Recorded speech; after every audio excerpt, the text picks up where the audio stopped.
Hello friends. तो दोस्तों नाचते बंदलिनिया, जी हाँ दोस्तों, नाचते मलिनिया गाना आ रहा है। खेसारी लाल यादव जी का पाथी हेदड़े जी के साथ और फिर एक बार तहलका मचेगा। जी हाँ दोस्तों, खेसारी लाल यादव ने इस गाने को गाया है और किसने लिखा है, किसने म्यूजिक दिया है, फीमेल सिंगर कौन है, ये अभी डिस्क्लोज नहीं किया गया है, लेकिन इसका टाइटल है नाचते मलिनिया। जी हाँ दोस्तों, इसका टाइटल है और ये सारे गाना हम भोजपुरी यूट्यूब चैनल से आएगा, जो कि काफ़ी हाई बजट का गाना आता है उस चैनल पर। तो ये पिट देखिए शूट के टाइम का है, जिसमें खेसारी लाल यादव पाथी हेदड़े का लुत्फ आप देख सकते हैं। और ये लुत्फ कितना मज़ेदार है ये बताने की ज़रूरत नहीं, लेकिन आपको बताना पड़ेगा कमेंट में, और ज़रूर बताइए कि ये लुत्फ आपको कैसा लगा। जी हाँ दोस्तों, मुझे काफ़ी बवाल लगा और बवाल ही होना चाहिए।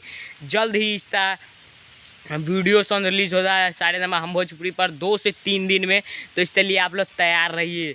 तो दोस्तों चलता हूँ, इस वीडियो में मिलते हैं अगले वीडियो में। जय हिंद, जय भारत।